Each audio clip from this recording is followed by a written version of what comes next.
Peggy 18.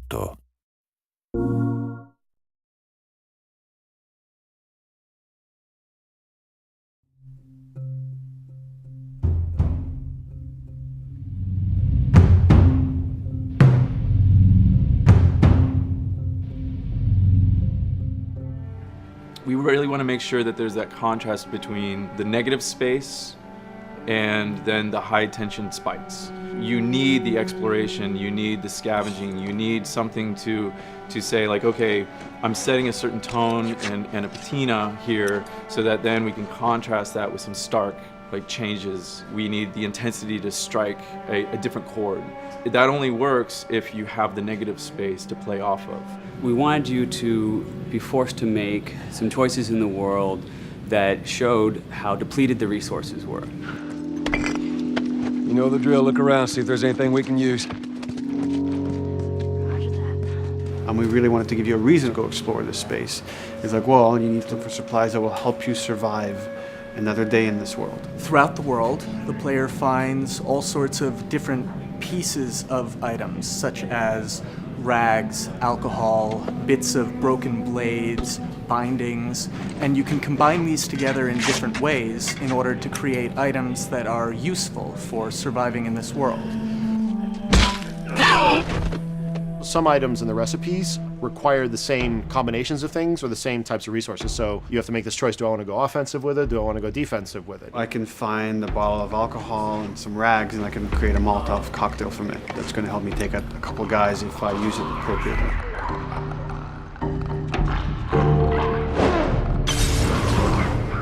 Or I could use those same ingredients and craft a med kit.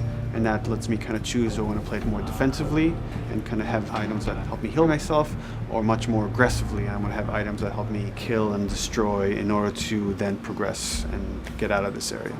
Molotov and Medkit are not the only ones that have these interesting overlaps. You can craft a shiv out of a binding and a blade so that you can sneak up behind somebody and take them out more quickly and more quietly, or can be used to jimmy open locked doors. So you are expending a binding and a blade in the hopes that there's going to be something awesome on the other side of that door. Or you could craft a melee upgrade. So you might have some nails that you've picked up, or a pair of scissors or something. You're going to be able to use bandages and use these things to attach them to the 2x4. So now you've got a more powerful melee weapon. This is something you're going to be able to run and take down an enemy with a single blow. Alternatively, you can use those same type of nails to make a bomb. This is something you can place in the world, and they're going to be able to trigger it. Since resources are limited, you stealth past an encounter, you're not getting the stuff that was encountered. Not just the stuff off the guys that you would have taken down, but also in terms of what's in the environment for you to scavenge.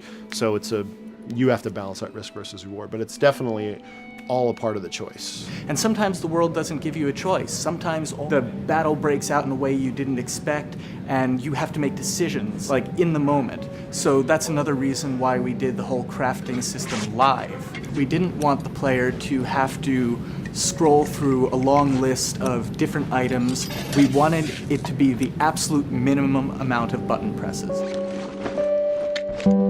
The thing that I hate about any game's UI is when it pulls you out of the game for too long. So that was a challenge to reduce it all to that half of a screen. And you want to see Joel. You want to see what's going on around him and be aware of what's happening, so you don't have an infected run up on you and start beating on you when you're crafting shivs and stuff. So we needed to make it streamlined and fast enough that you felt like you could take just that moment and be able to craft that thing that's going to mean your survival in the next 30 seconds or your failure to survive.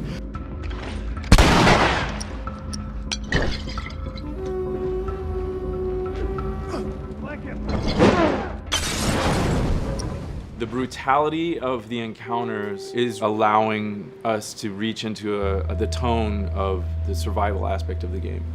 When something comes up in their way, whether it's a human or infected, then Joel and Ellie, you hear them whisper to each other and you see their animations change. Everything, their whole demeanor reacts to the scenario in front of them. And that's the same feeling we want you to have when you're holding that joystick. It's just like, oh, okay, what do I have in my inventory? How many are there?